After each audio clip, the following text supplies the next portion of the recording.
Donc je vais me présenter quand même. Donc moi je m'appelle Tan, j'ai 50 ans et j'ai une première partie de ma vie qui était une partie, on va dire, un peu fulgurante. Certains d'entre nous partageons le goût pour les voitures rapides, les Porsche en l'occurrence. Donc j'ai eu une carrière en fait très rapide puisqu'à 19 ans j'ai fait l'école des mines de Paris. À 22 ans j'étais consultante chez McKinsey. Je pense que certains d'entre vous connaissent, c'est une grande boîte de conseil. Et à 30 ans j'étais la première femme partenaire en France et la plus jeune du réseau mondial. Donc 15 ans de carrière fulgurante, avec la Porsche, mais pas que. Et donc à 36 ans, ça m'a gavé, donc j'ai tout arrêté. C'était en 2002. Et donc en 2002, j'ai décidé de faire autre chose de ma vie. Et j'ai décidé de m'engager pour les projets qui avaient plus de sens pour la société. Et donc j'ai décidé de prendre mes compétences. J'ai fait un petit temps de recherche, de retraite personnelle. Et je me suis dit que finalement, ce n'était pas l'argent qui me manquait maintenant. C'était bien sûr du sens, du contact humain, donc de l'entraide et de la solidarité. Et donc, plutôt que de continuer à rouler en Porsche, j'ai préféré monter une ONG pour m'occuper des gens qui avaient des projets intéressants. Et donc, je vais vous raconter ce que j'ai fait depuis 2002, ça fait donc presque 15 ans maintenant. Donc, vous allez voir des projets assez familiers comme Wikipédia et d'autres. Et j'espère qu'à travers ça, vous verrez un peu l'épaisseur du tissu humain qui s'est construit autour de ces projets. Donc ça, c'est, en l'occurrence, c'est un petit clin d'œil. C'est un journal que certains d'entre vous connaissent peut-être, c'est le groupe SOS, Jean-Louis Borrello. C'est le plus grand groupe d'économie sociale et solidaire de France. Ils ont des milliers de salariés, ils font énormément de choses pour accompagner les gens qui veulent se reconvertir, solidarité, etc. Et donc, ils avaient fait un petit numéro sur un petit clin d'œil sur moi-même en disant en gros que j'étais une pollinisatrice, c'est-à-dire quelqu'un qui prend des idées et les diffuse librement. Et en fait, ce qui s'est passé dans ma trajectoire, c'est que pendant peut-être 2-3 ans au démarrage, j'ai aidé pas mal d'ONG, bénévolement toujours. Donc les grandes ONG comme WWF, vous savez, le Petit Panda, les fondations régentistes, Médecins du Monde, etc. Et puis très vite, au bout de 2-3 ans, je me suis dit, ça va pas suffire. Parce qu'en fait, tous ces gens étaient vraiment dans des combats un peu d'arrière-garde quand même, beaucoup de combats contre l'entreprise et une diabolisation des deux côtés. Et donc, il n'y avait pas de dialogue. Je me suis dit, pour que ça arrive à fonctionner, il faut faire autre chose. Et donc, mon postulat à l'époque, c'était d'aller chercher du côté de la technologie tout ce qui est ici, c'est-à-dire tout ce qui est l'Internet à l'époque en 2002. Et donc, j'ai simplement monté à l'époque un projet qui était de combiner les deux. Et ça a donné des choses comme Wikipédia, je pense que vous connaissez.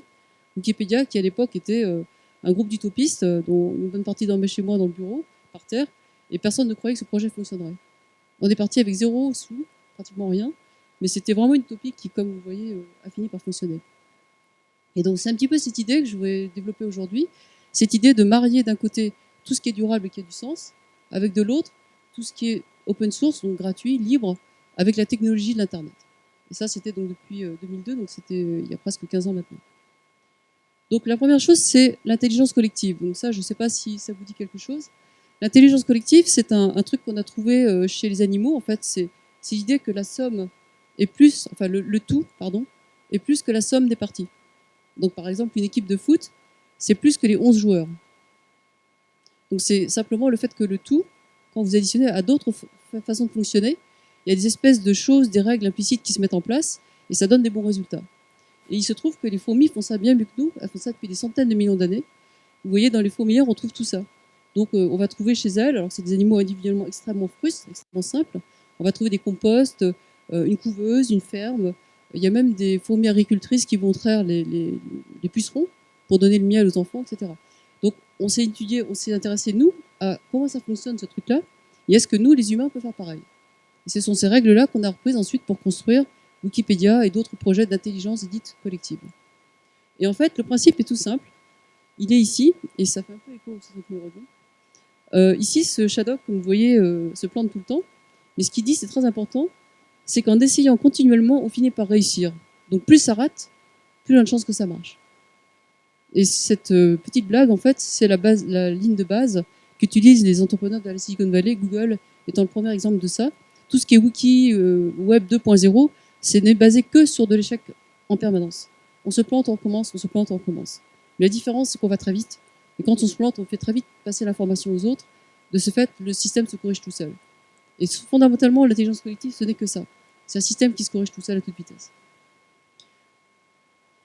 Donc après, évidemment, quand on voit bien l'histoire du club de football, on voit bien comment une équipe peut se corriger en permanence à chaque instant. C'est plus compliqué quand on est 1000 personnes, par exemple. Donc comment on fait quand on veut répliquer l'intelligence collective d'un petit groupe de personnes à l'échelle de 1000 personnes? Et c'est ça qu'on a trouvé, je prends l'exemple de Wikipédia, mais il y en a plein d'autres. Il y a plusieurs règles, quelques-unes très simples. La première condition, c'est ce qu'on appelle un objet art, un objet circulant, un objet qui fait que les gens veulent jouer ensemble. Donc dans le cas du football, c'est le ballon. Dans le cas de Wikipédia, c'est la page. Tout le monde veut améliorer la même page. La seconde condition, c'est le fait que tout le monde voit la même chose. C'est-à-dire que s'il y a une erreur, tout le monde la voit. Si vous commencez à bidouiller la page et faire des bêtises dessus, tout le monde la voit. Donc en fait, on ne peut pas faire de la tricherie, ça se voit trop vite. Du coup, le système de lui-même corrige les saboteurs et les erreurs sont tout de suite repérées. Et la troisième condition, qui est la plus importante, c'est le processus social collaboratif. C'est-à-dire que dans ces systèmes-là, quand on fait une erreur, on n'est pas éliminé. Au contraire, on vous encourage à faire des erreurs parce que ça veut dire que vous explorez. Et du coup, quand vous explorez, vous faites avancer le groupe. Et du coup, dans le processus social, on aide les gens à se planter pour corriger plus vite. La petite blague dit que chez Google, si vous ne vous plantez pas régulièrement, vous êtes viré. Ça veut dire que vous ne prenez pas de risque. Et c'est vraiment une règle que moi j'ai vu appliquer depuis 15 ans dans tous les projets que j'ai associés. Aucun de ces projets que j'ai accompagnés n'a réussi du premier coup. Tout ce que je vais vous montrer, c'est planté, mais tout le temps. Tout le temps, tout le temps, tout le temps. Donc voilà un petit peu les éléments. Et le dernier point que je dirais sur Wikipédia, vous savez, donc c'est le 7e site mondial aujourd'hui. Il n'y a que 100 salariés à peu près, et le reste sont des bénévoles. Et ça fonctionne vraiment non pas comme un livre, ce n'est pas un livre figé, c'est un processus qui se définit vraiment. Wikipédia, les gens qui l'ont fait disent on n'est pas un livre, on est un processus apprenant. On évolue chaque instant, chaque seconde, tout le temps. Donc voilà, je crois que c'est vraiment important de comprendre ça. C'est le fondement, je pense, de cette nouvelle économie qu'on voit apparaître aujourd'hui. Et je crois que c'est important de comprendre que ces principes-là, c'est des principes qui se trouvent dans la nature et dans les tribus et dans les groupes humains depuis très longtemps. Alors ensuite, par rapport à mes travaux, bien sûr, la question que je me suis posée, c'est comment bénéficier de ce qui se passe sur l'Internet par rapport aux questions de durable et de questions qui ont du sens. Donc vous savez que YouTube, tout le monde connaît ça maintenant, à l'époque, en 2004, YouTube venait juste d'être repris et créé, donc ce n'était pas encore très très viral. Mais aujourd'hui, on a un phénomène assez étonnant, c'est que quand vous regardez ici ce genre de choses, on a à peu près l'équivalent de 2 jours de télévision, qui sont uploadés, donc mises en ligne par les internautes. C'est la quantité de choses qu'on met sur le site. D'accord ? Donc ça fait une quantité énorme de choses à voir. Et il va y avoir là-dessus que 5-6 vidéos qui vont dépasser le 1 million de vues, donc qui seront virales. Donc évidemment, la question, c'est comment on fait pour être dans les 5 gagnants. Donc moi, je me suis attachée à ça avec des anthropologues, dont celui qui est là-haut, là, qui est au Kansas. Et on a commencé à étudier de très près les communautés de gens qui faisaient des YouTube depuis 2004 pour comprendre ce qui faisait qu'une vidéo arrivait à cartonner. Mon but étant bien sûr de mettre là-dedans des vidéos intelligentes et pas uniquement des vidéos de gens qui font des bêtises ou des chats qui tombent par terre, etc. Voilà. Donc en fait, malheureusement, on a compris ce qui se passe ici, des vidéos qui font un pic, mais pour l'instant, c'est souvent des vidéos assez idiotes qui font des grands cartons. Sauf ce que je vais vous montrer juste après. Alors la règle, elle est très simple. C'est qu'au départ, les gens mettent la vidéo ici, il ne se passe pas grand-chose. Et puis à un certain moment, quelqu'un qui joue un rôle important, qui est souvent un lead blogueur, peut-être, ça sera pas, je ne sais pas, mais quelqu'un, on va dire, dans les médias, ou quelqu'un qui a une influence ou un réseau important, parle de la vidéo, les gens du réseau le reprennent et après, ça devient viral. Et après, quand on étudie les conditions de viralité, il faut que l'objet soit super simple, qu'il soit marrant, et que les gens, en le transmettant, se sentent valorisés. Donc ils puissent mettre un petit truc qui les rend drôles, etc. Donc une fois qu'on a compris ça, c'est pas très compliqué de faire des vidéos qui peuvent devenir virales. Mais effectivement, il faut connaître les gens qui sont là. Et puis il faut savoir faire des vidéos très simples, très précises, en quelques minutes, qui fonctionnent bien. Et donc à partir de là, à partir de 2003, je suis partie en quête de projets qui pouvaient être viraux dans le durable. Et c'était pas évident parce qu'à l'époque, le durable était vraiment assez compliqué, onéreux. C'était surtout des activistes. Et ce n'était pas vraiment grand public. Et il se trouve que j'ai trouvé ce site qui est à Londres. Ça s'appelle BedZ. Et donc c'est un site qui est en fait à 82 logements avec 250 personnes dedans. Et là, vous aviez des gens qui vivaient dans un site qui réduit l'empreinte écologique des habitants de moitié. Et ce n'est pas plus cher, à peine 5 à 10% plus cher qu'un site normal. Et en fait, les gens qui l'ont inventé sont 2 rêveurs. C'est un biologiste et une infirmière. Et eux n'avaient aucune idée de la viralité, de comment appliquer les processus Wikipédia, etc. Et donc, on a travaillé ensemble. Je leur ai dit, écoutez, moi, je suis bénévole. Vous me donnez votre site, on va bosser ensemble. Et je vais essayer de faire de vous un objet viral. Et on a appliqué ici les principes de Wikipédia. C'est-à-dire que le principe, c'était les gens viennent voir ce que vous avez fait. Et comme le Shadok, vous leur dites tout ce qui a planté, tout ce qui n'a pas marché, tous les surcoûts, tous les problèmes, etc. C'est la seule manière de faire que les gens vont vouloir faire quelque chose de similaire. Et ça a marché, puisqu'aujourd'hui, on a fait une quarantaine de visites à l'époque dans les années 2000. Et maintenant, il y a près de 2 millions de logements dans le monde, 2 millions, partant de 82 au départ, qui sont inspirés de cette méthode. Et tout est gratuit, c'est de l'open source. Open source en langage d'informatique, ça veut dire qu'il n'y a pas de brevet. Donc on a accès au code source, on a accès à comment les gens font. En France, donc, moi j'ai accompagné un premier groupe du Nord-Pas-de-Calais. C'était genre le premier groupe qui était venu voir BZ avec moi à Londres. Et au retour, le maire, donc il y avait les gens de Lille, de Dunkerque, il y avait beaucoup d'élus, il y avait même des élus de Paris, de Lyon, enfin beaucoup de gens sont venus voir ça. Et c'est un petit maire, Jean-François Caron, qui est donc dans cette ville, une ville de 7500 habitants, qui a compris tout de suite l'enjeu. Et il m'a dit, en fait, au retour, ce qu'il faudrait faire, c'est qu'on fasse non pas ça à Londres, mais pourquoi pas ici en France. Et moi, je veux bien être le cobaye, être la première ville Wikipédia, si tu veux, qui pourrait montrer aux gens comment on fait du durable. Et donc, on a commencé à faire ça à partir de 2003. Et donc là, on a quand même une ville assez impressionnante, au sens où là, vous avez 2 terrils, qui sont les plus hauts en fait, d'Europe. Vous avez encore des galeries dans le sol, il y a 200 km de galeries, donc la ville s'enfonce de 15 mètres à certains endroits. Et il y a des gens qui meurent encore de la silicose du mineur. Et les gens sont tellement pauvres que la moitié ne paye pas des impôts. Et pour tout couronner, on a Marine Le Pen à 10 km. Donc vous imaginez le challenge. Et la ville est tellement pauvre qu'ils n'avaient pas de fonds. Et donc ce qu'on a dit, c'est que je leur ai dit, on va faire de vous un cobaye vivant. Avec le maire, on a dit, on va faire de ça un démonstrateur. Donc on a monté des projets pilotes, toujours dans l'idée de faire des choses qu'on peut partager, avec ce qui marche et ce qui ne marche pas. Et l'argent, on l'a trouvé donc à la région, à l'État, à l'ADEME. Et donc chaque année, moi, je remontais des projets pilotes financés par ces 3 sources, avec l'idée qu'on allait tout documenter, tout partager. Donc vraiment cette idée de rendre la ville comme une sorte de Wikipédia du durable que les autres élus pourraient utiliser pour faire pareil. Voilà. Donc ça a bien marché, puisqu'aujourd'hui, on a commencé en 2004. Vous avez ici l'espèce de marmotte, là, c'est celui-ci, je pense que vous connaissez peut-être, Jérémy Rifkin. C'est cette personne qui a écrit sur la 3e révolution industrielle. Ça vous dit quelque chose? Un petit peu quand même, oui. Donc lui, en gros, il postule que l'économie de demain va décoller par rapport à tout ce qui va être plus durable, écologique, donc avec le net, donc l'Internet, combiné avec notamment le solaire à la maison, etc. Donc vraiment l'idée de manière intelligente de partager l'énergie, de faire moins de déchets, etc. etc. Donc je passe les détails techniques pour vous donner une idée des choses qui sont sorties de ça. Ils ambitionnent d'ici 2020 de créer 165 000 emplois, rien que dans la région. Ça fait plus 5,5% de PIB, donc c'est pas rien. Et tous les emplois seront liés à ces activités écologiques et durables avec tout ce qu'on a pu faire à Los Angeles. Et régulièrement, on fait des voyages maintenant du Brésil, de la Chine, de l'Inde, des pays du monde entier viennent voir ce qu'on a fait. Parce qu'en fait, cette ville est devenue un peu le symbole d'une reconversion minière, sachant que la ville partait très loin. Donc voilà un exemple, je dirais, de viralité appliquée au durable.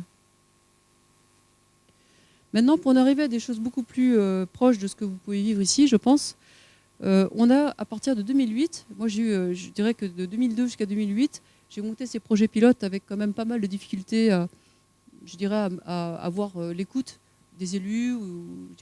C'est assez compliqué de faire avancer les choses, on va dire. Et en 2008, vous le savez, donc la crise a provoqué une espèce de grand mouvement. D'abord parce qu'aux États-Unis, il y a eu près de 100 millions de pauvres en plus. Enfin, dans le monde entier, il y a eu entre 50 et 100 millions de gens qui se sont retrouvés pauvres, sans maison, etc. Donc il a bien fallu se débrouiller. Et donc est apparu à ce moment-là ce qu'on appelle l'économie du partage, ou l'économie collaborative. Ça veut dire quoi? C'est quand on ne peut plus acheter, eh ben on partage. Donc on va troquer des trucs, on va louer sa voiture aux gens qui n'en ont pas, etc., etc. Et c'est ainsi qu'à partir de 2008, l'économie qui au départ était purement l'Internet, était purement limitée à des trucs d'information. C'est devenu ensuite des choses comme, il y a eu, à un certain moment, il y avait eBay, etc., PayPal. C'est un petit peu ça qui est intéressant, c'est qu'aujourd'hui, pratiquement tout le monde a déjà fait des échanges avec des inconnus que vous ne connaissiez pas du tout grâce à l'Internet. Et ce qui s'est passé à partir de 2008 avec la crise, c'est Airbnb, c'est Uber, c'est Zillow, ce genre de choses. Et là, tout d'un coup, vous pouviez louer votre maison, donc gagner de l'argent, etc., sans passer par un hôtel, enfin, toutes ces choses-là. Donc Airbnb, je vous en parlerai après, c'est devenu vraiment le symbole même de cette nouvelle économie dans laquelle, au lieu de posséder, on loue des choses ou on prête ou on partage. Voilà, donc là-dessus, il y a eu énormément de choses dites. Je peux revenir là-dessus plus loin si vous voulez. Mais je préférerais vous montrer une petite vidéo qui montre bien l'esprit. Parce qu'après, l'économie du partage, qui aujourd'hui, on estime qu'elle représente presque 20% des échanges. Dans certains pays, à New York, à un moment donné, il y avait plus de chambres d'ailleurs qui étaient louées par Airbnb que de chambres d'hôtel qui étaient vendues. Et dans certaines régions, actuellement, tout passe quasiment par Airbnb, beaucoup plus que par des hôtels. C'est vraiment devenu quelque chose de récurrent. De la même manière que Uber, aujourd'hui, presque tout le monde l'utilise. En tout cas, pour vous, je ne sais pas à Valence, mais nous, à Paris, pratiquement tout le monde l'utilise. Donc après ça, il y a eu une autre chose qui s'est passée parallèlement, dans laquelle j'ai été pas mal impliquée. C'est l'esprit de Wikipédia, je vous expliquais, pour les communes. On a commencé à l'appliquer aussi pour les objets matériels. C'est-à-dire qu'on a commencé à bidouiller, donc décomposer ou fabriquer des bagnoles ou des objets industriels et partager les recettes. Donc vous voyez, l'esprit, c'est que si vous partagez les recettes pour fabriquer des objets, vous pouvez aussi réduire les coûts parce que vous pouvez partager les pièces détachées. Quand vous avez un truc qui est en panne, vous n'êtes pas obligé de tout jeter, tout racheter. Vous pouvez vous appuyer sur la communauté pour le réparer. Voilà, donc là, je vais faire passer la vidéo sur un exemple de ça.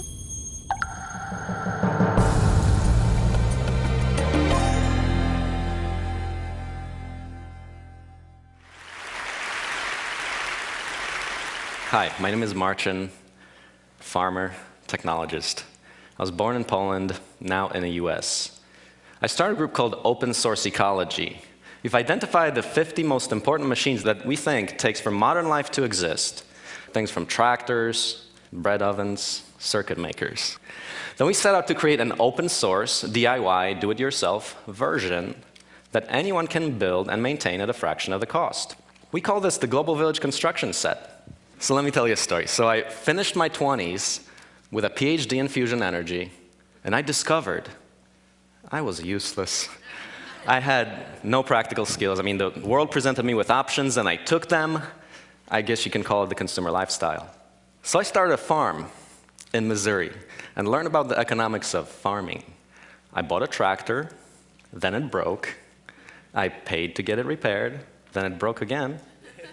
And pretty soon, I was broke too.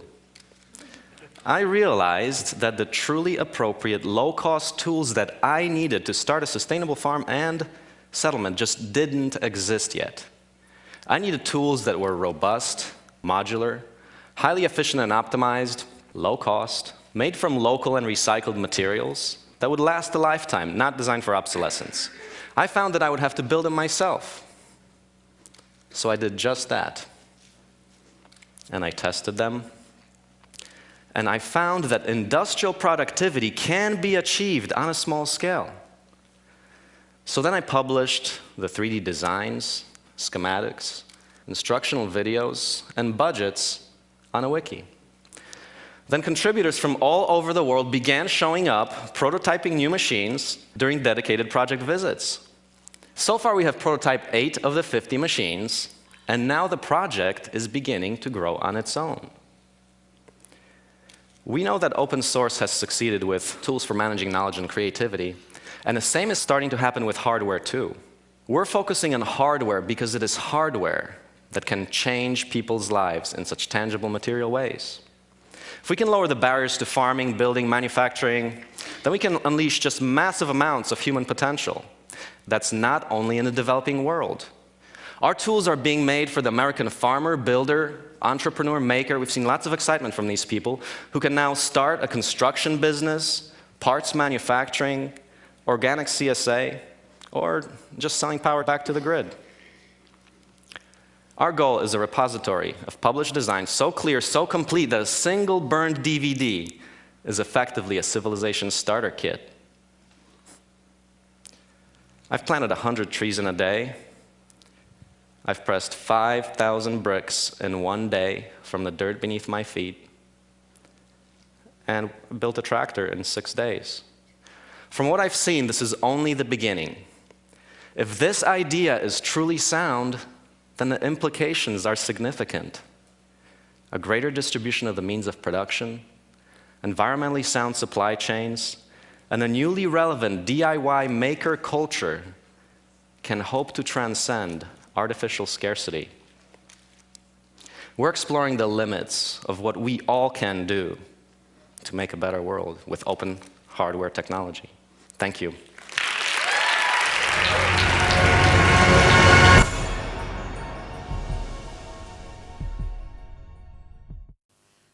Voilà, donc là vous avez un exemple assez concret, je pense, de l'esprit Wikipédia appliqué à des machines.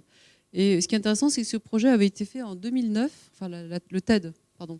Je dirai un mot après sur TED. Mais la vidéo a été mise en ligne en 2009. À l'époque, pendant 5-6 ans, j'ai suivi ce garçon, il y avait peut-être 50 000 followers. Et aujourd'hui, quand vous allez sur Internet, il y a plus d'1,5 million de gens qui ont vu la vidéo. il y a déjà eu une quarantaine de camps, de summer camps, c'est-à-dire qu'il va dans des pays et il installe ses tracteurs, donc il montre aux gens qui s'intéressent comment on fait ça.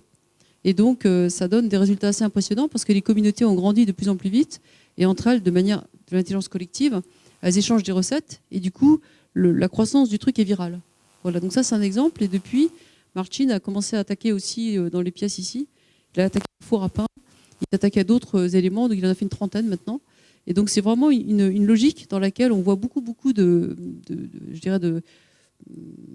communautés qui se développent de manière vraiment spontanée dans le monde entier. Et là, il y a un autre exemple ici, c'est cette voiture. Là, c'était un projet pour l'armée américaine. Et là, donc, de la même manière, ce sont des gens qui sont mis ensemble pour partager des recettes et qui ont fabriqué une bagnole. Cette voiture monte à 100 km/h avec 2,3 litres au 100. C'est comme pas mal, hein, 2,3 litres pour 100 km/h, enfin 100 km en distance. Et en fait, elle est mise à jour tous les 7 jours par les gens qui la fabriquent. C'est-à-dire que les gens se réunissent entre eux, ils voient des bugs, ils les corrigent. Et de ce fait, la voiture est mise à jour tout le temps. Et ça aussi, c'est un projet qui fonctionne bien. Donc, on a plein d'applications maintenant dans les pays, notamment les pays du Sud. Voilà. Donc, le dernier point sur cette économie du partage, c'est que, bon, je ne sais pas si vous avez peut-être pas encore vécu les traumatismes de Uber, mais vous savez qu'à Paris, dans pas mal de grandes villes, c'est carrément le métier de taxi qui est en cause. Parce que du coup, c'est tellement moins cher, ça revient presque 3 fois moins cher qu'un taxi.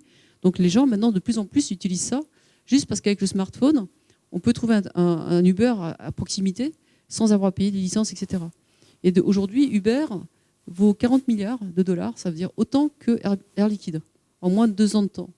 Donc on voit bien qu'il y a une nouvelle économie qui se développe ici, autour de cet objet qui permet d'avoir des relations plus ou moins, on va dire, de confiance, mais qui permet en tout cas d'avoir des transactions avec des inconnus. Et donc, dernier point sur cet aspect de ce que j'ai pu fabriquer du côté des projets, parce qu'après, je voudrais vous parler de choses un peu plus, peut-être plus personnelles, des choses qui concernent nos modes de vie. Et là, on a fait des projets avec ce scientifique, avec le prix Nobel de chimie. Il est à Paris, c'est François Tadei, qui est, si vous ne le connaissez pas, c'est un monsieur assez étonnant, qui a travaillé sur les sciences de la vie. Au départ, c'est un polytechnicien. Et il s'est intéressé à l'intelligence dans la nature. Et il a étudié les bactéries pour comprendre comment elles faisaient pour toujours arriver à se mettre, à proliférer malgré tous les antibiotiques qu'on leur balançait. Et il a trouvé des règles d'intelligence artificielle, enfin des règles, des algorithmes, etc., dans la façon dont les bactéries fonctionnent. Et du coup, il a développé une école autour de l'intelligence. Et ce qu'on fait, c'est qu'on prend les principes qu'il a trouvés dans les bactéries pour les appliquer à des étudiants. Donc, principe de collaboration, de partage, etc. Si vous voulez, pour la petite histoire, sa thèse, il l'a fait sur un sujet simple. Il avait pris des bactéries et il avait un protocole, pour simplifier, qui consistait à les tuer toutes les 20 minutes, on changeait de protocole. Premier protocole, mettons, il faut courir plus vite. 20 minutes plus tard, il faut manger plus vite. Troisième protocole, il faut avoir des poils parce qu'il fait froid, etc., etc. Et au bout du 10e, il ne restait plus qu'une seule espèce. Et cette espèce, elle avait juste un gène de plus que les autres. Et devinez quoi ? C'était le gène du partage. C'est-à-dire que c'était un gène qui lui permettait de comprendre qu'il faut, par exemple, avoir des cheveux longs ou des poils. Dès qu'une petite colonie l'avait comprise, très vite, avant qu'elle soit éradiquée, elles avaient transmis le message aux autres très très vite. Du coup, il suffisait qu'il y en ait quelques-unes qui aient survécu avec ce gène.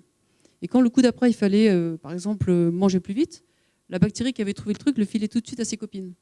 Et etc., etc. Donc c'est parce qu'elle avait ce gène qui s'adaptait, qui était toujours le même, qui changeait, et qu'elle le passait à ses copines, que du coup, elle survivait.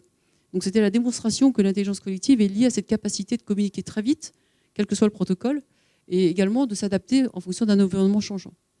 Et donc de là, on a fait comme pas mal de choses en comparant... Enfin, il y a des trucs marrants, mais je n'ai pas le temps de le dire là, mais si vous voulez, on a travaillé sur le cancer, l'autisme, toutes ces maladies qu'on a aujourd'hui à l'échelle de la planète, qui sont des véritables phénomènes viraux, en les traitant avec ce genre de protocole. Et ça donne des résultats intéressants.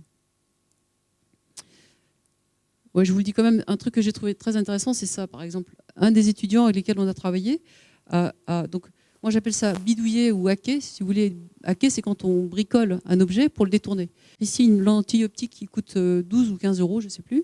Et ils ont mis un programme dessus qui faisait que ça se transformait en microscope électronique de la précision d'une machine qui vaut 350 000 euros. Donc après, qu'est-ce qu'on a fait ? C'est qu'ils ont mis les plans en ligne, ils ont balancé ça dans le monde entier, et les chercheurs ont commencé à dire, si tu observes quelque chose dans le sang de ton grand-père qui a la fièvre, je vais te dire, moi, si c'est la malaria ou autre chose.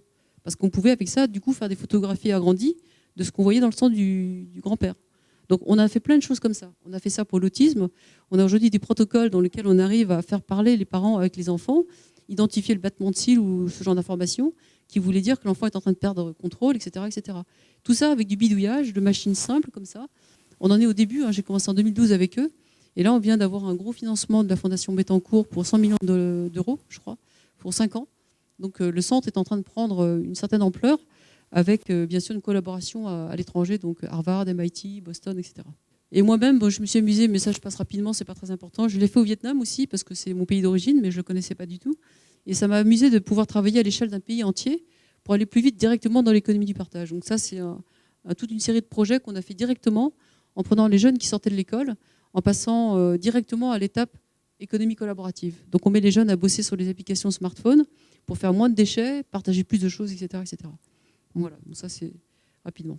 J'arrive maintenant à cette partie plus personnelle qui était, là jusque-là je vous ai déroulé un petit peu jusqu'à peu près, pour moi c'était jusqu'à 2012 on va dire, donc 10 ans de bidouillage dans tous les sens. Et comme vous voyez, il y a des résultats plutôt toujours dans l'ouverture des connaissances, le partage, la solidarité. Et le Vietnam était un projet vraiment passionnant, comme on a vu des gens qui étaient en échec, arriver à rebondir en aidant des jeunes, etc. Mais je passe là-dessus, je pense qu'on partage les mêmes valeurs. Et là-dessus, donc maintenant, c'est plus récemment, je vous l'ai dit, c'est notamment quand il y a eu l'histoire de Charlie, puis ensuite d'autres choses du même genre, je me suis dit, mais qu'est-ce qu'on fait avec ça? Parce qu'il y avait un petit blog que je trouvais sympa qui s'appelait Les Bobos du Canal, le lendemain du Bataclan. Quelqu'un a écrit nous on est des bobos, on est assis, on discute, on fait c'est bien, on mange bio, on a des belles conférences, mais derrière en face, ils tuent avec des vraies balles. Et nous on fait quoi avec tout ça? Et pour autant on va pas devenir des faucons, on va pas devenir des flics, on va pas, voilà, qu'est-ce qu'on fait? Et moi je me suis vraiment interrogée, donc j'ai fait le tour de mes petits réseaux de tous ces gens-là, je leur ai demandé toi comment tu gères ça? Et la réponse unanime que tout le monde m'a fait remonter, c'est dans un moment où tout est sombre comme ça, c'est d'autant plus intéressant et important de garder le cap et les valeurs, parce qu'il faut encore déboucher l'horizon. Il faut donner de la perspective, il faut déboucher l'horizon. Si nous, on ne continue pas ce qu'on fait, les gens n'auront même plus d'horizon. Et ça sera encore pire. Donc il faut continuer et travailler encore plus sur le long terme et sur les valeurs. Bon, donc c'était pour moi assez satisfaisant. Et puis en même temps, l'autre chose qui me troublait aussi vachement, c'est que ici j'ai mis cette image, j'en parlais avec Jean-Claude dans la voiture, c'était un petit canard, Oui Demain, c'est un journal assez avancé qui regarde un peu les tendances. Et il disait, est-ce que Internet va nous rendre plus cons? Et la réponse est que malheureusement c'est oui. Parce que déjà, si on vous enlève le smartphone, vous avez certainement plus d'agenda, ou alors vous n'avez plus exactement les connaissances, c'est Wikipédia, donc toujours avec le téléphone, ou alors ça va être Google Maps pour savoir où est-ce qu'on va. Donc aujourd'hui, sans la machine, on a perdu de l'intelligence. Mais le pire, c'est qu'ici, on a fait des recherches à un niveau assez global. Ça, c'est l'image d'un fanatique d'Internet. On a regardé le temps d'attention moyen des gens face à une question. Et il y a 5 ans, elle était de 10 à 12 secondes. C'est-à-dire que vous restez sur un sujet à environ 10-12 secondes et après, vous swappez, vous passez à autre chose. Ce temps est passé à 8 secondes en moyenne. Donc on a perdu du temps d'attention. C'est-à-dire que les jeunes, aujourd'hui, au bout de 8 secondes, ils passent à autre chose. Et il se trouve qu'un poisson rouge, lui, peut rester sur le même sujet pendant 9 secondes. Et donc, c'est une preuve qui vaut ce qu'elle vaut, hein, c'est pas très scientifique. Mais le journaliste concluait qu'on était devenus plus cons que des poissons rouges.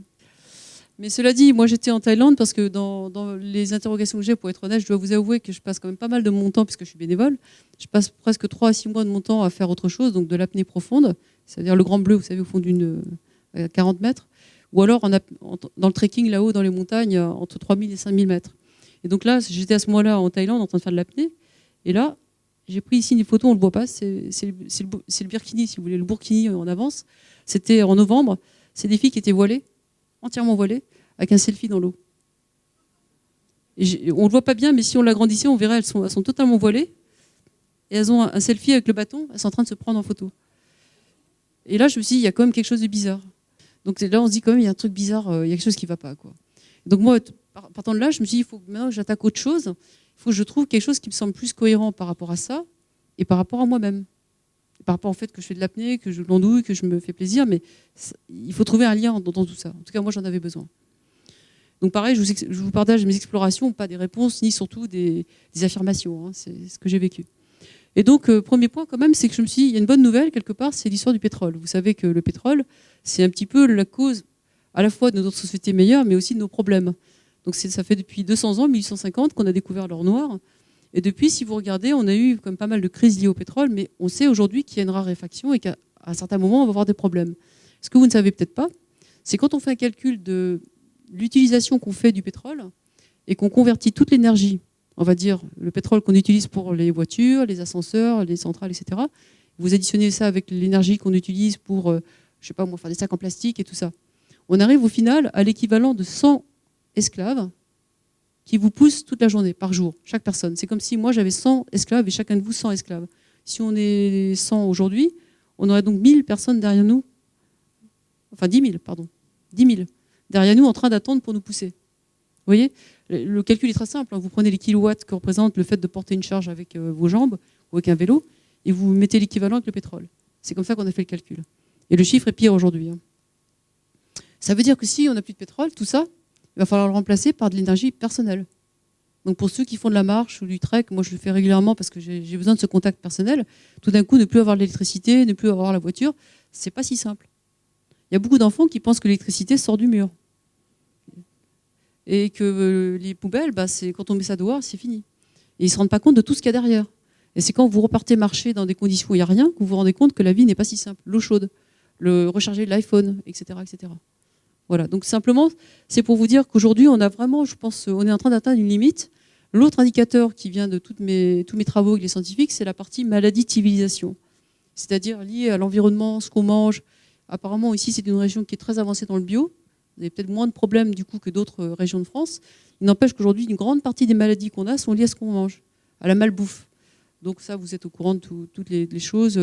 Bien sûr, l'obésité, tout ça, mais pas que. Les maladies auto-immunes, les scléroses en plaques, même le cancer, tout ça, c'est vraiment lié à la façon dont on vit et on s'alimente. Donc là-dessus, je vous conseille, si vous ne l'avez pas lu, le livre de Servan-Schreiber, qui s'appelle Anti-cancer, qui est vraiment très très bien écrit, et dans lequel il démontre que 97 maladies qu'on a aujourd'hui sont toutes liées à ce qu'on mange et dans quoi on vit. Il compare les générations il y a 50 ans, au Japon, aux États-Unis, avec la France, etc. Et donc pour moi, c'est une évidence que soit en gros vous attendez des malades pour vous faire vivre autrement, soit vous anticipez et vous commencez déjà à sortir de ce mode de vie-là. Enfin, moi j'ai commencé il y a 5-6 ans aussi parce que la personne avec qui je vis a une maladie auto-immune qui s'est contractée d'un coup et on ne peut plus faire comme avant. Donc on est obligé de faire attention à ce qu'on mange, le gluten, le lactose, etc. Voilà. Donc je pense qu'on arrive enfin à ce que j'appelle la convergence. Alors, pour moi, ça s'est traduit par une première chose ici, qui est un élément d'espoir dans être le changement. Il se trouve que je donne pas mal de cours depuis le départ, donc je m'amuse à pirater les grandes écoles aussi, bien sûr. Donc HEC, les grandes écoles d'ingénieurs, etc. Et donc chaque année, j'ai entre 25 et 50 étudiants qui viennent travailler un petit peu avec moi, et chaque année, il y a peut-être là-dessus 2, 3, 10 personnes qui vraiment veulent faire les choses différemment. Il y a 10 ans, j'en avais que 1 ou 2 par an qui réagissaient. Aujourd'hui, j'en ai presque plus que les 2 tiers de la promo, qui veulent monter des startups, qui veulent faire autre chose. Autre chose, on a fait un sondage. 92% des jeunes aujourd'hui disent qu'ils pensent qu'ils vont réussir leur vie. Alors bien sûr, ils vont peut-être faire partie des gens qui vont rebondir après, mais au début, on pense toujours qu'on va réussir. Mais c'est quand même plutôt une bonne nouvelle. Et par contre, quand vous faites le sondage sur la population française moyenne, le chiffre est de 50% seulement. C'est-à-dire que 50% des gens aujourd'hui disent qu'ils pensent être à côté de leur vie. Ça veut dire notamment qu'ils ne bossent pas au bon endroit, que leur boulot ne leur convient pas, ou qu'ils ont des problèmes de santé, ou que la famille ne va pas, etc. Donc la moitié des gens se plaignent que ça ne va pas, et surtout, ils disent qu'ils n'ont pas envie de faire autrement. Ils ne voient pas comment ils pourraient faire autrement. Et pour moi, c'est ça le plus grave, c'est qu'on ne se dise pas on peut tenter autre chose. C'est là-dessus que pour vous, le message que vous donnez, pour moi, est tout à fait cohérent. C'est parce qu'on n'ose pas y aller qu'on reste dans cette situation de dépression et de névrose, en fait. Donc ici, je vous donne 2 exemples que j'aime beaucoup, WeShare et Ticket for Change. Je ne sais pas si vous connaissez, probablement pas. C'est 2 projets qui sont peut-être les plus emblématiques en France, de collectifs de jeunes qui ont démarré il y a 5-6 ans. Ils étaient à HEC avec moi. Enfin, pas que hein, mais en tout cas, je les ai connus à ce moment-là. WeShare, c'est des jeunes ici qui ont vraiment travaillé sur l'économie du partage. Donc tout ce que vous avez vu sur Airbnb, Uber, Blablacar, ce genre de trucs, ils étaient vraiment à l'origine de ça en France. Donc ce sont des jeunes qui ont travaillé au départ comme entrepreneurs individuels. Ils n'avaient même pas eu le temps de monter des structures privées, SARL et autres. Ils ont fait du conseil indépendant. Aujourd'hui, leur mouvement est devenu énorme. Ils ont plus de 60 000 personnes dans le monde qui les suivent. Et ils ont reçu pas mal de financement des grandes boîtes. Donc aujourd'hui, c'est eux qui sont force de changement dans les grandes boîtes. Ils bossent avec pas mal de gens comme Leroy Merlin, Danone, Renault, etc. Et ils leur servent un petit peu d'explorateurs pour pousser un peu l'entreprise à bouger. Et Ticket for Change, ici, c'est donc un programme qui a été retenu comme projet d'avenir par le président Hollande. Et on a eu la chance d'avoir Najat comme marraine. Et Google nous a donné cette année 500 000 € parce qu'ils considéraient que c'était un projet qui avait du potentiel. Et qu'est-ce que font ces jeunes, tout simplement, qui sont là-haut, Mathieu et Joséphine?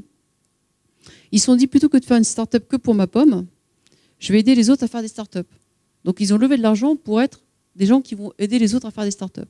Ce qui est assez malin parce que du coup, même s'ils se plantaient sur les 50 qui vont accompagner chaque année, il y en a forcément un certain nombre qui vont réussir. Donc moi, je suis marraine de ce truc avec d'autres personnes. Et c'est vraiment intéressant. Chaque année, il y a vraiment, on voit en temps réel 50 jeunes pousses. Ils les appellent des pépites. Et sur les 50 jeunes pépites, on s'occupe surtout de ceux qui ne vont pas bien. Et au final, on n'a quasiment pas de taux de chute. Très très peu de gens qui s'arrêtent. Donc sachant que, qu'est-ce qu'on appelle l'échec, hein. Pour nous, l'échec, ce n'est pas le dépôt de bilan. C'est le jeune qui lâche le truc avant d'avoir tenté d'y aller. Et du coup, là, il y a vraiment des enseignements très intéressants sur la résilience et sur affronter ses propres peurs, etc. Enfin bref, c'est vraiment un projet que je trouve très porteur. Ensuite, une autre observation, c'est que vous avez dû voir, je ne sais pas si vous avez eu un Debout Valence ou une Nuit debout à Valence. Je ne pense pas, ou peut-être à Lyon. Peut-être à Saint-Étienne, je ne sais pas. Si ? Non, je suis méchante.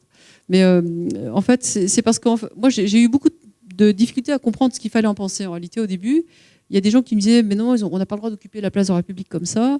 D'autres qui me disaient « mais c'est génial ». Et puis au final, je me suis dit, ce qui compte là-dedans, finalement, comme l'histoire des fourmis du Shadok, c'est pas tellement ce que ça produit au final. Peu importe qu'ils aient accouché de réformes mineures, ce qui est intéressant, c'est le processus. Et là, vous avez une charte de conduite. Vous avez dû voir les gens en réunion maintenant, quand ils disent, ils applaudissent, oui, ils font comme ça. Et des choses comme ça. Et quand vous n'êtes pas initié, vous vous dites, mais c'est bizarre ce truc. Mais il n'empêche qu'avec ça, ils ont réussi à se coordonner à plus de 1000 sur des thèmes très compliqués, et ça a fonctionné. Donc moi, je dirais, c'est surtout ce processus qui m'a semblé intéressant. Voilà. Et donc, partant de là, il y a plein de gens qui, depuis, même dans les entreprises, on commence à faire comme ça. Si vous connaissez les termes de design thinking, c'est des approches qu'on applique aux entreprises maintenant, tirées des architectes, et c'est des méthodes qui sont comparables à ça. On travaille beaucoup plus sur explorer les limites, prendre des risques, etc. Donc, je n'ai pas le temps, mais on pourrait en parler. Et de la même manière, aujourd'hui, il y a des gens qui sont en train de remettre en cause la gouvernance du web. C'est un autre sujet, mais il y a aussi pas mal de choses à voir là-dessus, sur est-ce qu'on doit laisser la richesse partir dans les mains de Uber, par exemple, ou est-ce qu'on ne pourrait pas nous-mêmes s'approprier le web? Et là, je vous parle d'un des sujets sur lesquels je suis pas mal impliquée. Au niveau de la planète, on a la même chose. Donc là, il y a un collectif qui a démarré à Berlin il y a quelques mois, enfin quelques années, enfin on va dire 18 mois, voilà, avec cette jeune fille qui a écrit pas mal de livres et puis d'autres. Donc moi, je suis avec eux. On est à Berlin, au Brésil, à San Francisco, je vais y aller dans un mois. On est une trentaine de personnes, enfin eux sont une trentaine de personnes. Il y a une vingtaine de gens comme moi qui sont plus seniors et on les accompagne. Et ce qu'on fait, c'est qu'on essaie de voir qu'est-ce qui se fait là-bas au Brésil, qu'est-ce qui se fait à Hong Kong, qu'est-ce qui se fait dans ces différents pays, qu'on pourrait plus vite mettre en lien. Toujours l'histoire de cette viralité, là, le fameux aspect d'aller très vite, comme ces bactéries. Et si l'une des bactéries à Berlin a trouvé quelque chose que San Francisco n'a pas trouvé, etc., on se repique très très vite pour essayer d'aller plus loin. Mais bien sûr, tout ça repose avant tout sur des valeurs partagées. C'est évident que si on faisait ça pour s'enrichir ou pour... voilà, c'est vraiment pas le but. Donc au départ, ce qu'on a tous en commun, c'est un socle de valeurs, un manifeste qui a été publié. Je pourrais vous le passer si ça vous intéresse, sur les néo-tribus, comme on les appelle. Et donc c'est un travail qui était... Cette jeune fille, en fait, au départ, était anthropologue. Voilà, donc c'est une émergence que je trouve intéressante, que ce soit un peu comme ces bactéries, où on se dit face à ces problèmes d'une civilisation qui est en train de partir dans le mur, ben nous, les jeunes, on peut faire quelque chose, mais il faut surtout aller plus vite, collaborer plus vite, plus efficacement. Là, je vous donne un exemple que j'aime bien, parce que c'est assez parlant aussi. Ça, c'est mon petit frère, on va dire, spirituel, qui est au Vietnam. Il était auparavant serial entrepreneur à la Silicon Valley, donc il a monté plein de startups qui ont bien marché. Et il est allé au Vietnam tout seul, monter, on appelle un Saigon Hub. C'est un espace de coworking pour aider les jeunes du Vietnam à se lancer. C'est avec lui que j'ai monté tous les projets. On a piraté plusieurs centaines de millions d'euros à la Banque mondiale pour faire ça. Et l'idée, c'est qu'au lieu d'investir dans les startups, on investissait sur des jeunes. Et d'où, ce qu'on faisait, lui et moi, c'est qu'on recrutait des jeunes qui avaient du potentiel, souvent dans les bidonvilles, et on les mettait dans un incubateur de 3 ans, avec 10 000 euros, ça suffit pour lancer un jeune dans ces pays-là. Et ainsi de suite, et on prenait du temps pour les incuber, comme Ticket for Change. Donc vous voyez le principe, toujours pareil, travailler sur les jeunes pousses et leur apprendre à s'apprendre entre eux quand il y a une erreur, ils se communiquent, ils se corrigent eux-mêmes. Mais ce qui est intéressant, et c'est surtout ça, c'est que lui, il est né à 95% aveugle. Donc c'est un garçon qui ne voit pas. il donne des cours de leadership à Berkeley, il ne voit pas les gens dans la salle, il ne voit pas ce qu'il projette, il ne voit pas les salles, il fait tout de mémoire. Et donc aujourd'hui, il est rentré dans un centre de recherche à Hawaï, qui est entre Berkeley et Hawaï, qui est en fait sur le cerveau. Et il médite tous les jours 1 heure. Et ce qu'il a fait, c'est qu'il a testé un outil d'open source, donc gratuit. On met ça sur la tête, ça stimule les neurones. Donc c'est là. Et en fait, en méditant, il s'est rendu compte qu'en très peu de temps, il arrivait à provoquer des images mentales. Et donc l'économiste a publié un article sur lui. Aujourd'hui, après 6 mois de pratique, il voit déjà 3 fois plus loin qu'avant. Ça aussi, c'est assez intéressant parce que ça prouve que par l'apprentissage et avec des approches accessibles à tout le monde, on peut arriver à améliorer des choses comme la vue. Donc moi, évidemment, je m'en suis intéressée pour l'autisme et tout ce qu'on a raconté juste avant, pour toutes ces maladies auto-immunes qu'on a aujourd'hui. Et donc l'outil actuellement vaut 100 ou 90 €. Et avec l'approche open source do it yourself que j'ai expliqué juste avant, on est en train de le descendre vers 25 €. Pareil, pour qu'on puisse l'envoyer partout. Voilà, donc sinon, toujours dans la même question, je me suis rendu compte en explorant ces différentes choses, je me suis rendu compte que l'entrée la plus facile pour faire bouger les gens, c'était pas l'écologie, c'était pas BZ, c'était pas Los Angeles, ces choses-là, c'est un peu planant, c'est loin, c'est la ville, c'est le territoire, c'est pas vraiment nous, c'est pas moi. Vous voyez ? Après, si on est malade, bon bah oui, on va s'intéresser à ces trucs-là. Mais tout bêtement, l'entrée la plus simple, c'est le bonheur. Parce que s'il y a une chose que tout le monde partage, c'est l'envie d'être plus heureux. Alors après, vous avez bien sûr les marchands de savonnettes qui vont vous vendre n'importe quoi, du développement perso, etc. Et ça ne marche pas. Mais il y a quand même des gens sérieux là-dedans. Et donc moi, j'ai essayé de trouver les gens que je pourrais, entre guillemets, rendre pollinisables, donc avec des vraies recettes scientifiques qui fonctionnent. Et donc je suis partie à la recherche de ça. Là, vous avez Christophe André. Je pense que ceux qui sont un peu dans ces questions le connaissent. Il est à Sainte-Anne. C'est un psychiatre assez connu qui travaille avec une équipe que j'ai été voir à Boston, avec Tahal Ben-Shahar. Et en fait, il a donné des choses très simples. C'est que le bonheur s'apprend. C'est-à-dire qu'on pense souvent qu'il y a des gens qui sont doués et d'autres pas. En fait, il y a plein de choses qu'on peut faire. Hein, comme l'histoire de mon ami aveugle. Par exemple, je ne sais pas si vous connaissez l'histoire du velcro et du téflon. Alors, je vous la raconte parce qu'elle est marrante. L'effet velcro, c'est que quand vous avez un truc qui ne marche pas, vous le retenez souvent beaucoup plus que les choses qui marchent bien. Donc l'effet téflon, c'est que ça glisse. Quand ça marche bien, on l'oublie. Genre, j'ai une super famille, mes enfants vont bien, j'y pense plus. Et puis, j'ai planté ma voiture, j'ai un accident, je pense qu'à ça. Donc, typiquement, ce genre de choses, ou alors je me suis pris la tête avec mon chef de bureau, et je pense à ça toute la journée. Et en fait, c'est prouvé que c'est génétique, parce qu'en fait, dans l'ancien temps, quand vous aviez un danger, il valait mieux voir le danger pour vous enfuir en courant que de rester béatement à admirer les étoiles. Donc c'est pour ça que, je dirais d'un point de vue purement génétique, effectivement, on a plutôt l'effet velcro et l'effet téflon. Mais quand on le sait, par contre, rien n'empêche de réfléchir à ça pour essayer d'atténuer cet effet-là. Donc ce que dit Christophe André, c'est qu'il y a des méthodes pour s'en rendre compte, etc. Voilà, donc pour moi, c'était vraiment intéressant de creuser cet aspect-là. Donc ça, c'est aussi c'est Armut Rosa qui travaille sur l'histoire de l'aliénation. C'est plus philosophique, donc je vais vous l'épargner à 8 heures du soir. Mais il y a vraiment beaucoup de choses qui sont en train d'aller dans le même sens sur cette question de cohérence personnelle pour aller vers quelque chose qui soit plus durable pour soi et pour tout le monde. Donc voilà, je vous parlais de Tahal Ben-Shahar à l'instant. C'est ce monsieur qui est à Harvard. Donc en fait, c'est le cours qui est le plus recherché de Harvard. Il y a 900 étudiants chaque année qui rentrent dans ce cours. Et c'est un cours sur le bonheur. Ça peut sembler étonnant, mais il a développé toute une pratique qui est basée sur de la psychologie positive. C'est-à-dire qu'en gros, pendant 50 ans, les psychologues ont réparé les gens qui étaient neurotiques, malades, etc., pas bien. Et puis d'un coup, quelqu'un a dit, mais pourquoi on ne s'occuperait pas des gens qui vont bien pour faire qu'en prévention et pour augmenter le bien-être, on travaille sur ce qui va bien plutôt que de s'occuper que de ce qui ne va pas bien. Et ça s'appelle la psychologie positive. Donc c'est cette école-là, donc ils sont à Boston et Harvard. Pour l'instant, on est une petite trentaine de centres qui travaillent ensemble dans le monde, avec à Paris, donc bien sûr les équipes que j'ai mentionnées. Et ce qui est très intéressant, si ça vous intéresse, c'est qu'il y a déjà des choses qui sont en ligne avec des recherches, des méthodes et des résultats qu'on peut qualifier de scientifiquement éprouvés. Ça, c'est un tableau qui s'appelle le VIA Strengths Character.org. C'est un endroit sur lequel vous pouvez faire un petit diagnostic de vos forces et faiblesses et à partir de là, construire un plan d'action. Et ce qui est intéressant, c'est que ça ne se limite pas au bilan classique d'entreprise qui sont sur le management, les compétences comme ça.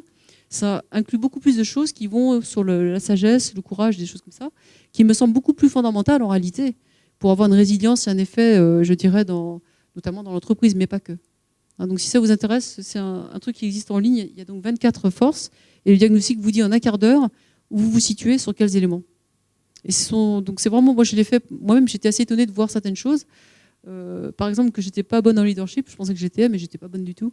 Parce qu'en réalité je fais pas de leadership du tout, puisque je m'occupe pas des gens derrière moi. Moi je pollinise, donc je partage tout ce que je trouve, mais je m'occupe pas particulièrement des gens derrière moi. Donc c'est un exemple, mais il y en a plein d'autres. Si on a le temps, je vous raconterai. Il y a parfois des trucs surprenants, des gens qui se croient être super bons en générosité et qui ne sont pas du tout, par exemple. Donc après, j'arrive ici à la partie sur laquelle je suis actuellement très engagée, qui est là aussi une découverte que je trouve assez riche. Ici, vous avez la courbe du QI, avec le sang qui est au milieu. Alors, il y a ce qu'on appelle les surdoués, donc j'aime pas trop le terme, mais c'est comme ça qu'on les appelle. Quand vous avez un QI qui est supérieur à 140 ou 150, on vous classe dans les surdoués. Donc moi, je savais malgré tout que j'étais là-dedans, mais j'ai jamais voulu trop savoir ce que ça voulait dire, surtout que ça me gênait qu'on me colle cette étiquette-là. Et en fait, il y a des gens qui ont commencé à s'y intéresser de plus près et qui m'ont convaincu que c'était un problème. Et en fait, le problème quand on est surdoué, c'est qu'on reste pas sur place, donc on a besoin de toujours s'agiter. Dans le pire des cas, on peut être TDAH. Donc le TDAH, vous savez, les gamins surexcités, Ritaline et compagnie. Et en fait, il y a pas mal de souffrances. On pense qu'il y a 5% de gens surdoués, mais en fait, le chiffre est certainement supérieur. Et donc, tous ces talents-là sont gaspillés. Si je reprends l'idée de la psychologie positive, c'est toute une série de gens qu'on va faire rentrer dans la norme parce qu'ils dépassent sur les côtés. Donc, à l'école, c'est des enfants qui s'ennuient. Dans l'entreprise, c'est des gens qu'on va dire, mais ils sont trop geeks, ils sont dans leur coin, ou ils communiquent pas bien, il est super bon dans une tâche, mais il a rien à foutre des gens, etc. Donc, on voit bien que le système actuel ne valorise pas les extrêmes. Du côté des gens surdoués, mais également du côté des gens qu'on va dire handicapés. Quand on dit il est handicapé, il est autiste, terminé, il est dans la poubelle. Et en fait, cette personne ici, Fabienne Casalis, qui travaille aussi avec moi au CRI avec François Tadei, est la première chercheuse au CNRS qui travaille sur l'autisme avec des applications comme ce que je vous ai montré juste avant, c'est-à-dire les téléphones portables et des sciences ouvertes aux citoyens. C'est-à-dire qu'elle fait des sciences directement avec les patients, les enfants et les parents. Donc elle développe des logiciels sur des téléphones, on va dire, qui permettent de monitorer en permanence ce qui se passe dans la vie de l'enfant. Et bien sûr, ce qu'on trouve, c'est juste étonnant. On arrive à démontrer que plein d'enfants qu'on avait classés comme autistes ne l'étaient pas du tout, que si on arrivait à les prendre en amont du moment où ils commencent à perdre un peu pied, tout se passait très bien. Et de la même manière pour les Asperger, lui c'est un Asperger qui s'appelle Daniel Tammet, que j'ai rencontré également, il a fait un film, il s'appelle Brain Man. Et cet homme-là, il raconte, il vous récite les 35 000 décimales de pi en 5h30 sans faire d'erreur. Et quand vous lui parlez, au début, il peut sembler bizarre, comme les autistes, il regarde par terre, mais il a écrit un livre qui s'appelle « Je suis né un jour bleu », il raconte comment il voit les chiffres, ça c'est sa manière de voir pi, en fait. Comment il voit les couleurs, comment il voit les formes. Et après, dans ses yeux, il voit un truc, et comme ça, il fait toute la liste des chiffres jusqu'à la fin sans se tromper. Mais il a accès à une autre vérité que nous, c'est une évidence, si vous voulez. Donc, quelque part, je commence à me dire, mais dans ces surdoués, il y a quelque chose d'autre, c'est une autre manière d'appréhender le monde que nous, avec nos mathématiques et nos approches de business plan, etc. Et donc, je me suis dit, il faut creuser ça. Et avec Fabienne, on est parti sur valoriser la neurodiversité, c'est-à-dire valoriser les gens qui ont des compétences différentes. Et évidemment, ça donne des résultats assez étonnants. Il y a je dirais pas tous les autistes, bien sûr, mais une bonne partie d'entre eux, les Asperger notamment, donc ce qu'on appelle les autistes de haut niveau, ont souvent des compétences très pointues dans un domaine. Et très souvent, c'est les gamins à l'école qui vont être super bons en informatique ou super bons sur un sujet. Et si on sait les repérer assez tôt et qu'on remonte la courbe, non pas des cas extrêmes, mais vers le plus, là, on va dire c'est vraiment extrême. Et là, ça va être je dirais les gens surdoués. Et ben, on peut vraiment avoir des facteurs de changement très importants. Et on sait par exemple qu'aujourd'hui que Mozart, Einstein et plein d'autres étaient en fait des Asperger. Alors ici, je vous en présente un qui est un ami depuis, bien sûr, c'est Cédric Villani. C'est le jeune mathématicien français qui a gagné le prix Nobel des mathématiques. Et lui, clairement dans cette case-là. Mais par contre, il a une dimension de plus, c'est qu'il est hyper humain et très poète.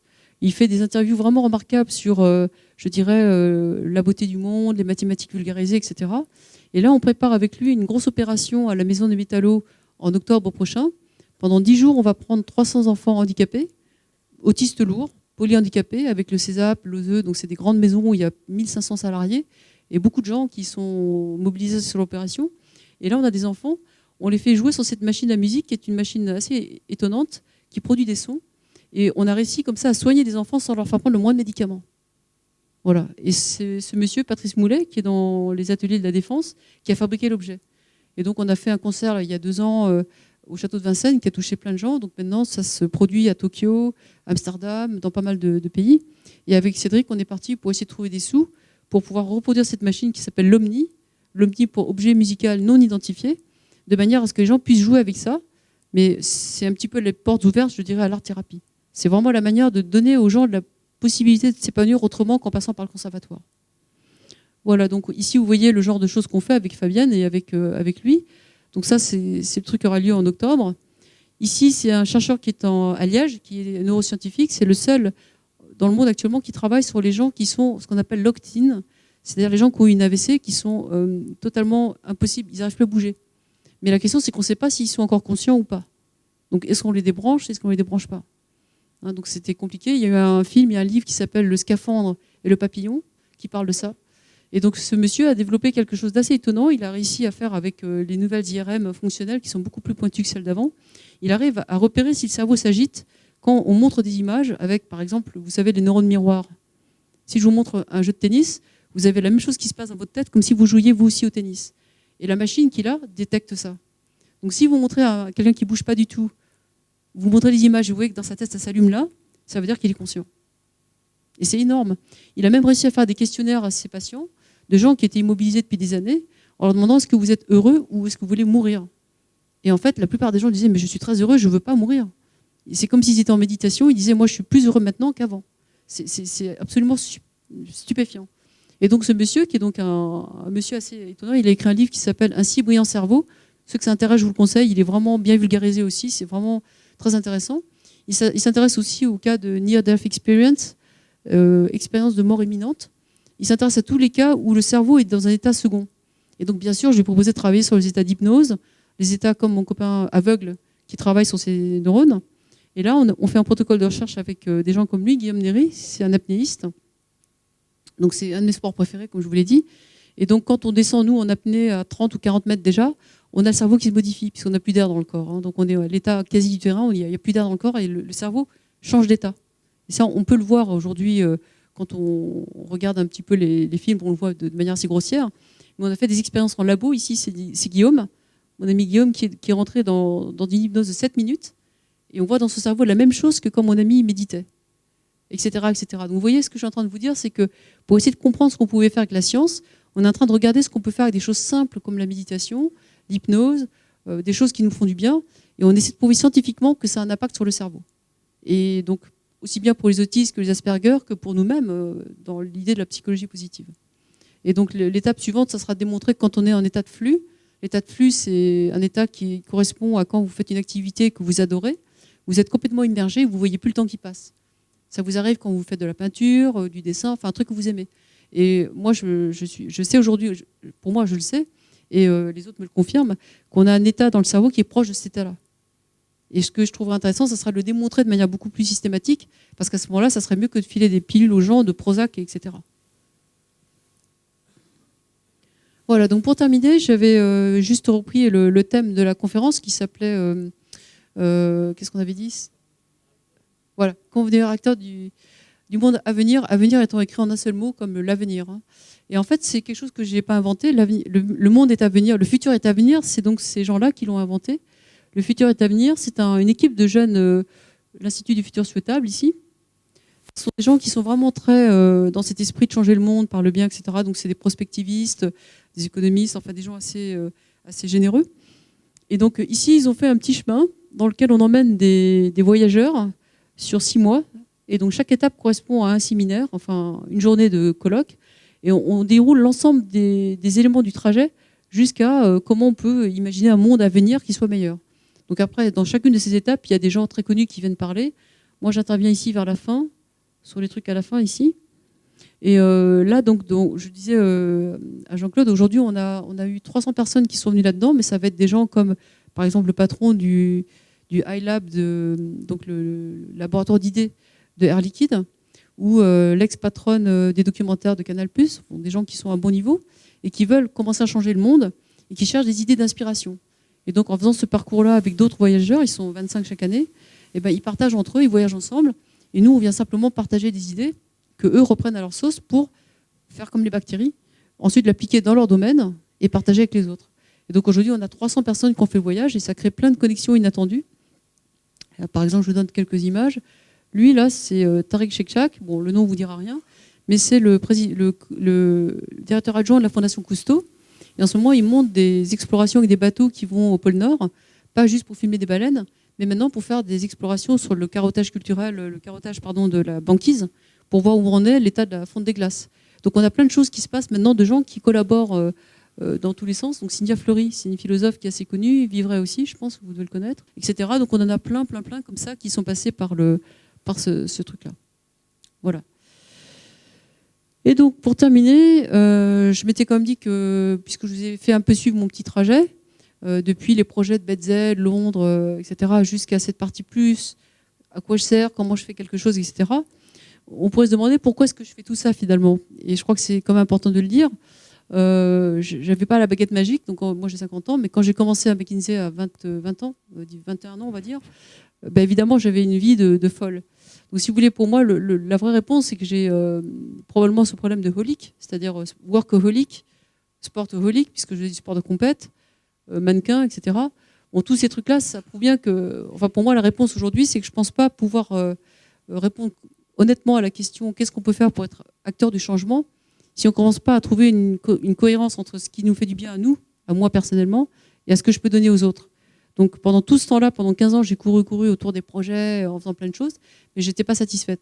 Je dirais qu'aujourd'hui, je suis plus, j'ai l'impression d'être mieux dans ce que je fais. En tout cas, du coup, j'arrive à mettre l'apnée là-dedans, le trekking là-dedans aussi, parce qu'il y a des monastères là-haut aussi.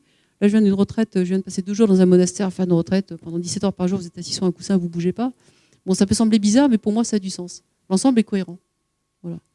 Donc voilà, si j'avais simplement une chose à partager, c'est que pour moi, l'histoire de l'erreur, de la résilience, c'est ça, c'est qu'on n'a jamais fini de chercher. Des fois, je dis à mes étudiants rigolant, là, je suis une start-up permanente. Sauf que je ne suis pas une start-up parce que je ne cherche pas à gagner des sous.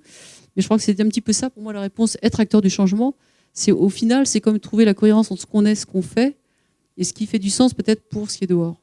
Mais je pense qu'on ne peut pas faire l'autre, le dehors, sans faire aussi ce qui est dedans. Sinon, à la fin, ça finit par faire de la schizophrénie. Voilà, et pour terminer, donc, je vais vous mettre un petit film, simplement parce que vous avez peut-être entendu parler du Demain, le film de Cyril Dion. Et on en avait fait un en parallèle qui sort en octobre de cette année. Il sera le 19 octobre sur les écrans. Non, voilà, je vous le dis simplement, donc il va sortir. Et il se trouve qu'au même moment, nous, on faisait ce film avec quelqu'un qui avait que 18 000 € en poche, qui a fait le film pendant 3 ans, qui a mis sa vie pour faire ce film. Yann Richet, très courageux. Et vous allez voir dans ce film, ça part de nos histoires ici. Bon, Demain, pour moi, c'est une très bonne nouvelle que ça ait gagné autant de prix, mais ils avaient comme 200 000 €. Donc ça fait une grosse différence. Et l'intérêt du film que vous allez voir maintenant, c'est que si on arrive à le rendre viral avec seulement 18 000 €, ça veut dire qu'on peut toucher tout le monde. Et en avant-première en juin, quand on l'a présenté aux Champs-Élysées, au Publicis, les gens nous ont dit après coup, ce qu'on a aimé là-dedans, c'est que c'est que des gens anonymes. C'est pas des people. Et c'est ce que j'espère que vous verrez dans la bande-annonce. C'est vraiment un film qui essaie de rendre ça public, ouvert à tout le monde.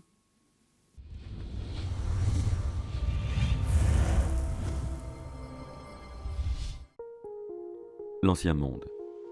Chômage, dérèglement climatique, crise financière, pillage des ressources, malbouffe. Et qu'est-ce que je vais leur raconter à mes enfants, moi? Pourtant, des milliers d'alternatives pour un mode de vie serein voient le jour. En route pour un nouveau monde.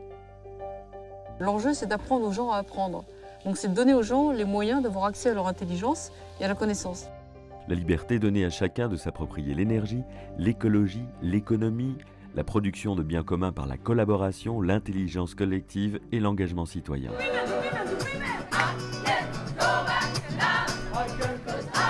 C'est cette liberté-là que notre génération va avoir à gérer.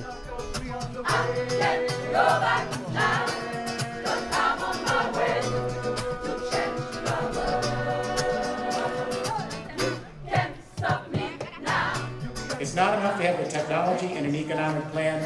We also have to have one more thing. We have to shift consciousness. Fast, quick, in one generation.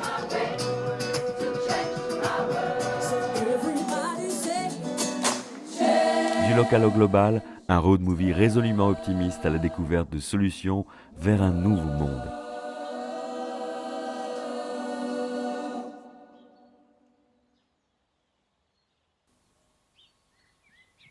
Voilà, donc c'est tout. Vous avez reconnu pas mal de gens là-dedans. Donc Mathieu Baudin, vous avez vu au milieu, là, c'est la personne qui a monté l'Institut du futur souhaitable et qui est à l'origine des TED en France. Donc j'ai oublié de vous dire, TED, c'est vraiment ce phénomène viral pour avoir une télé qui soit plus intelligente. les têtes sont souvent vues des millions de fois. Donc moi, j'en ai fait 4. Et c'est vrai que depuis que j'en ai fait, ça a beaucoup plus d'impact que quand je travaillais dans mon coin sur YouTube. Voilà, donc c'est pour vous dire qu'au final, si j'avais un seul message à laisser par rapport à être agent du changement ou être agent du monde à venir, c'est de voir toutes ces choses là, que je vous ai balayées rapidement, qui sont en train de se passer, se dire on peut aussi faire quelque chose là-dedans, et à minima de commencer par soi-même. Et ce qui vous fait du bien, a priori, devrait faire du bien aussi aux autres. Et éventuellement, si vous avez ce genre de mécanisme de partage, etc., ce que font ces jeunes très bien, hein, à travers YouTube et autres, alors on a peut-être une chance de passer plus rapidement à l'échelle. Et c'est ça que Yann Richet a voulu montrer avec son film, qui est vraiment, pour le coup, nous avoir suivis pendant 3 ans avec sa petite voiture bénévolement. Voilà. Merci pour votre attention.